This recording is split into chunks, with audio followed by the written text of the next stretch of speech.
क्या कुछ हुआ है बीते सत्र में अंतर्राष्ट्रीय बाजारों में, आज कौन कौन से ट्रिगर्स महत्वपूर्ण हैं जिस पर हमारे मार्केट्स रिएक्ट कर सकते हैं। इस पर बात करने के लिए मेरे सहयोगी दीपांशु इस वक्त स्टूडियो में मेरे साथ जुड़ चुके हैं।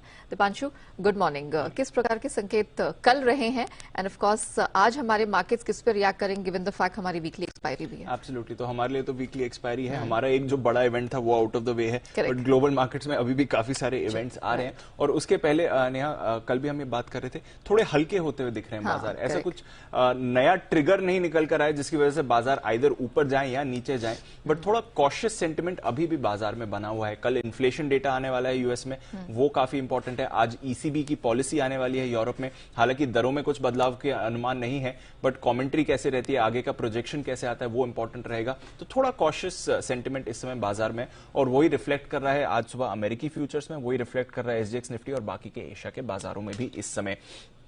कल के एक्शन की बात करें तो यूएस में 2 दिनों की तेजी पर ब्रेक लगते हुए दिखा। करीब करीब 350 अंक फिसलकर डाउ बंद हुआ। S&P 500 1% नीचे था। नैस्डैक में 0.5% की गिरावट थी। थोड़े स्मॉल कैप्स कल ज्यादा गिरे हैं। रसल 2000 1.5% फिसलकर बंद हुआ। बॉन्ड यील्ड वापस 3% के पार गई है। तो कल के इन्फ्लेशन के डेटा से पहले हम देख रहे हैं हल्की हल्की बढ़त अब रोज बॉन्ड यील्ड में आपको वापस आती हुई दिख रही है।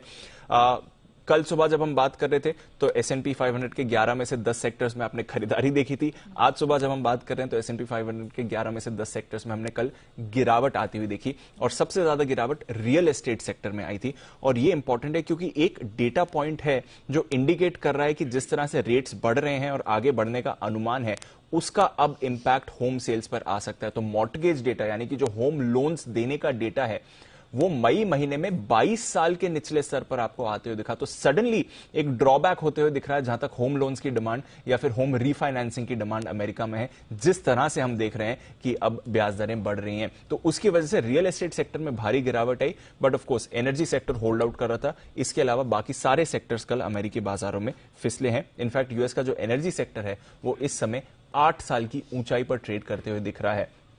यूरोप में सुस्ती रही, पर ऑफ कोर्स बड़ा एक्शन कच्चे तेल में एक बार फिर से हमने आते देखा। जैसे आप भी अभी हाईलाइट कर रही थी, फ्रेश 3 मंथ हाइस पर कच्चा तेल है, $124 पर इस समय जाते हुए दिख रहा है। ग्लोबल सप्लाई टाइटनेस की वजह से हम देख रहे हैं यहां पर एक्शन है। अमेरिका में ऑफ कोर्स जो ड्राइविंग सीजन की हम बात कर रहे हैं वहां से अच्छी डिमांड है। और साथ ही कल कुछ एस्टिमेट्स आए हैं। जेपी मॉर्गन कह रहा है कि जो रूस पर सैंक्शंस लग रहे हैं अब उसका इंपैक्ट आते हुए दिख रहा है। तो ये रूस का जो सप्लाई है या आउटपुट है वो 5 से 7 लाख बैरल प्रतिदिन घटते हुए दिख रहा है। तो यहां से फिर एनर्जी सप्लाई में और टाइटनेस बन सकती है। और साथ ही EIA कह रहा है कि इस साल के अंत तक जो रूस का आउटपुट है वो लगभग 18% गिर सकता है।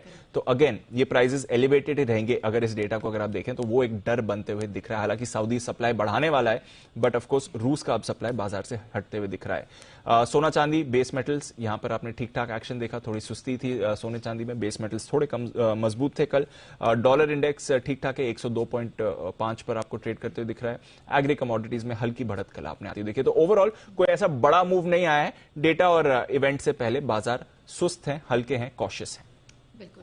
चलिए, थैंक यू दीपांशु हमारे साथ जुड़ने के लिए, बताने के लिए कि कमोडिटी और इक्विटी स्पेस दोनों में कहां कुछ एक्शन हमें देखने को मिला है और कहां नजर रखनी है।